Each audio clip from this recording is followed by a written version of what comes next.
Today I'm going to talk about The Northman, the 2022 historical action-adventure epic from Robert Eggers. This is the third feature-length film from Eggers, following up on the historical horror films The Witch, which I really liked, and The Lighthouse, which I adore. And The Northman, while not a strictly speaking horror film, is still Eggers carrying on in a very similar vein. All of his films are heavily entrenched in folklore and mythology, and a historical time period which Eggers endeavors greatly to capture. The most notable difference between The Northman and Eggers' previous films is not the genre but the scale, and of course the budget. The Witch had a budget of $4 million. The Lighthouse was made for a budget of $11 million. The Northman, on the other hand, was made for $90 million.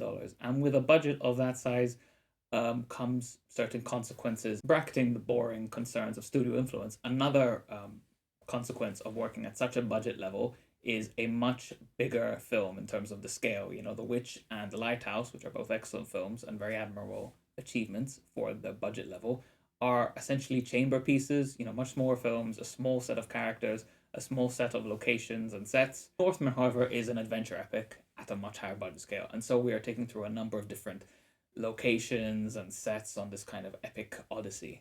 I'm going to start off by talking about some of the more technical aspects of this film, as I think that's useful to frame the discussion of the story elements later on. From a technical perspective, this film is really quite exceptional achievement. It looks pretty spectacular in terms of the scope of the visuals, especially how ambitious and trippy some of the visuals are, and some of those VFX scenes, as well as the execution. Robert Eggers, I think, in terms of framing and composition, is one of the best directors working today. I think he's got a really great visual eye and is able to bring to life these really kind of breathtaking shots in his films that never has this feeling of trying too hard, of being overly manufactured, as if he's really looking for that great shot. I think the lighting in this film is really great. We get a lot of naturalistic lighting, a lot of firelit faces with some great shadows, a lot of good nighttime photography. A lot of it has this kind of silver chrome finish that I think looks really good. The action scenes in this film is one of those things I've seen quite a lot of disagreement about. Some people think they're really good, and but often I've seen a lot of criticisms about them as well.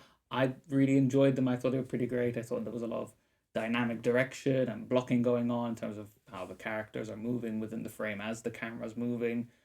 We have one of the most obvious ones, an early action scene with the berserkers where they raid a village, and admittedly, maybe this feels a little bit over choreographed, which doesn't really get at that kind of berserker rage as much as you might want. But I still think there's a lot of noteworthy coordination going on between action in the foreground and background as we move throughout this village. That kind of fleshes out that world, that kind of stages, makes the world feel bigger and more real, and is quite captivating to watch. Robert Eggers is a details director, and this is a details film, and that really comes across in the production design and the costume design, very detailed and specific and heavily researched. And that all contributes to the sense of authenticity, this fidelity to the time period that Eggers takes so seriously, and also a lived-in quality that really elevates a film like this. Because, you know, a lot of films, productions like this, you know, whether it be Vikings, witches, pirates,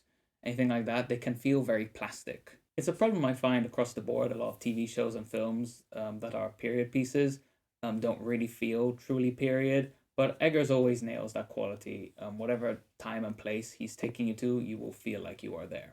A big part of this authenticity is the specificity of the dialect, something that Eggers has sought in all of his films so far. In The Witch, the characters speak this Jacobean English that natives of 1630s New England would speak. The Lighthouse has a very specific kind of language, full of this Atlantic seamen jargon from the time, an amalgamation of accents from the surrounding area that was heavily researched. The Northman also features a kind of elevated speech. It's almost got a Shakespearean kind of quality to it. It contributes to this feeling that this is an epic old Homeric poem, you know, this kind of story that would be shared around a campfire, passed down by creepy grandmas through the oral tradition across generations, changing slightly with every retelling, eventually scribbled down in a language that nowadays exists only as a matter of intellectual curiosity inside university halls. Fun fact, Eggers actually wanted this film to be entirely in Old Norse, which is a hilarious idea.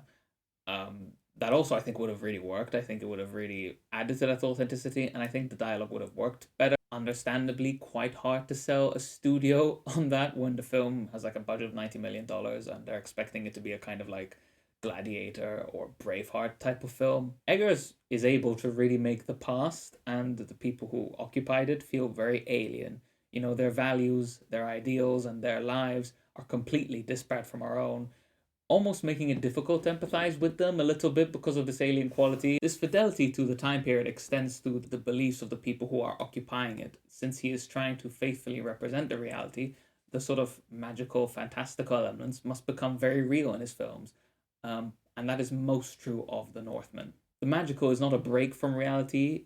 He's not trying to do any kind of social commentary, or those kind of magical elements or those magical moments aren't a metaphor that's supposed to stand in for something else. Rather, the magical elements are identical with reality. They are part of it.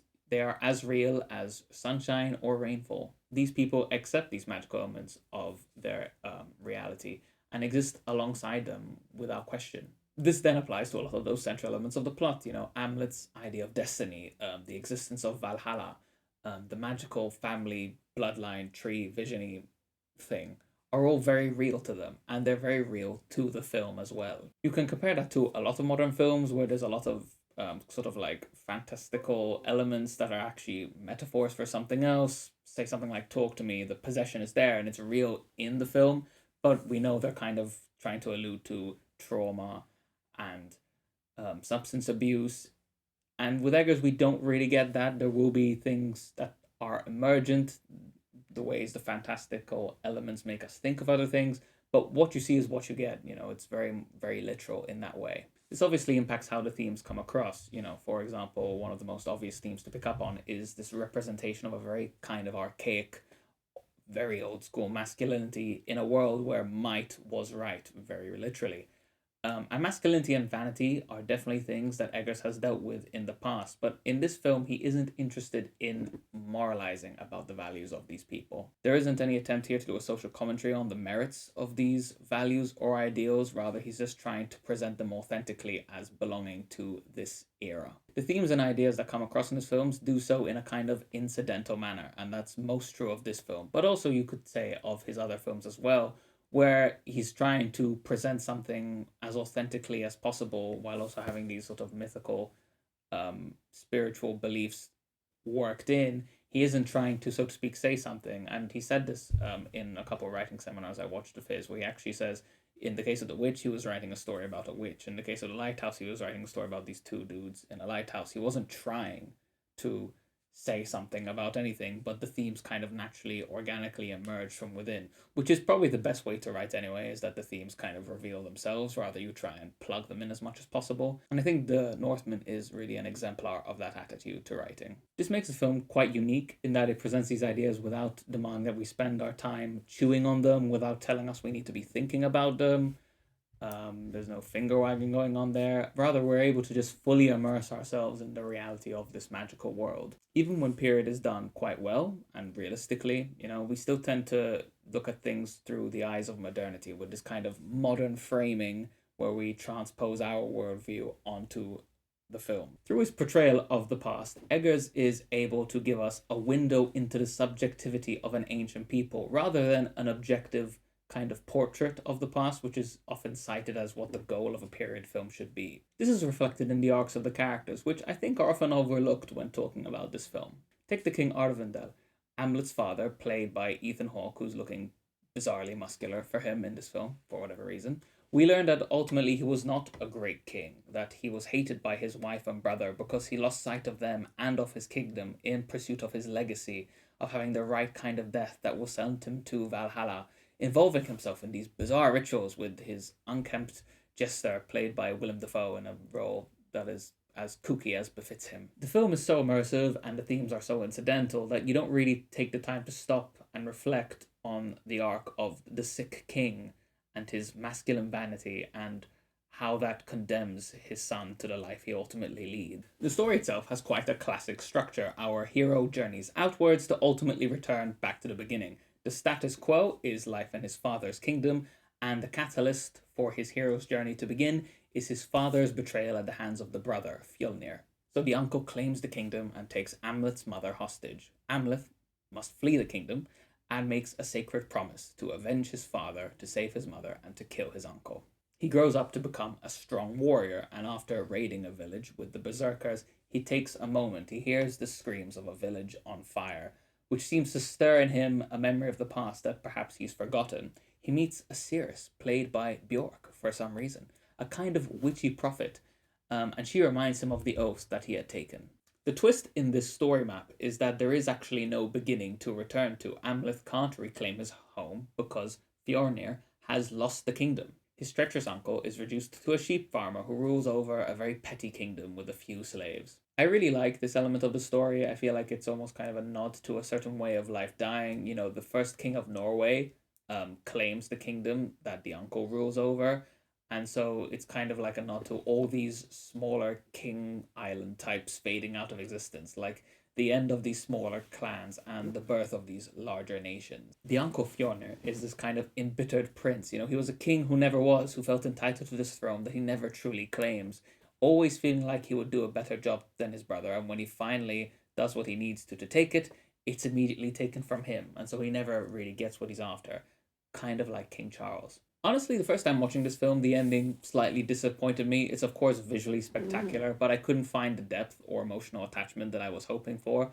But on a second viewing, I've really grown to appreciate more what the film was going for and understand even that for Amleth, this ending isn't tragic. To call it tragic, again, would be to receive this story with that modern framing. This is fundamentally the story of a boy who has everything taken from him, his family and home, and seeks revenge by getting super jacked and barking like a crazy dog and achieving his destiny and ascending to Valhalla.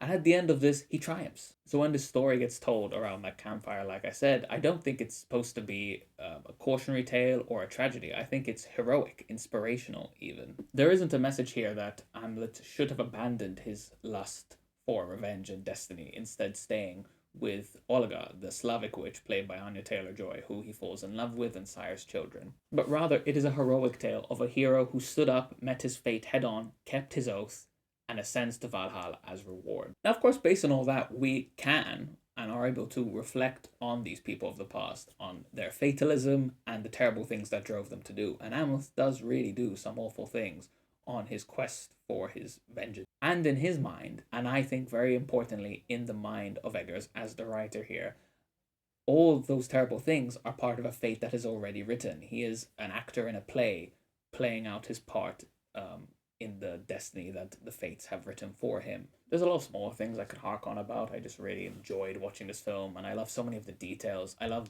like, on the slave transporting boat, that there's this tent. I won't explain why, I just really like it as a detail. I love the visuals from the climactic last fight, especially on the final sword stroke. I really appreciate this one really twisted, messed up line of dialogue when the Uncle Fjornir meets Olga. He says, "Keep her arms white and her hair long," and the horrifying, insidious implications of that line, I think, is just a really awesome bit of writing. I love all the weird stuff that goes on, everything that goes on with Willem Dafoe's character Hymir, and that weird ritual scene. I love when one of Fjornir's men says that the Christian god is a corpse nailed to a tree. I also really enjoy that scene with the Draugr, that's like the really big undead knight guy, and the twist at the end where after the battle is done, it sort of reverts, the camera pans left and we revert back as if it didn't happen. I think that really, really adds to the sense of magic and destiny. It's also part of the film that feels like a video game level. I don't have a lot to say in terms of criticisms, but there are a few ones that I want to get through. I think the opening act just goes by a bit too fast, honestly. I think it's a little too efficient. I appreciate why. I feel like this might be where some of the studio influence comes in, but it does feel like Eggers is trying to get all his ducks in a row a little too quickly in terms of the setup. You know, there's a lot of bits that feel just a bit like, okay, here's the thing, here's the characters, here's what they're all called, here's their relationships, all span out very quickly, the state of the kingdom, what's going on. It all just feels a little thrown at you, like a little bit of setup that just it kind of kills that immersion a little bit because it's a bit too expository. Arguably, too much of the runtime is spent on that farm when, you know, it's an adventure epic. I'd like to see more of Amlet's journey, or I've seen more of different environments, a bit like in The Green Knight, I think does that better. I also don't know that in the moments when the terror really needs to come across that it does fully. You know, that first village raid and the barn burning scene, I don't think the emotions are set up quite right because, you know, Amlet's our guy, so we're with the berserkers, but that scene of the hut burning, kind of a not to come and see, which is a truly harrowing scene. And I think it doesn't, you know, I mean, it's not close to come and see, but nothing can be, come on. It doesn't, you know, get too far off, and I think the music there I found quite effective with that scene, but it doesn't quite get as much of it across. I don't feel attached enough in those moments. I mentioned before how it's not super easy to get emotionally invested in these characters. I think part of that might be related to the dialogue.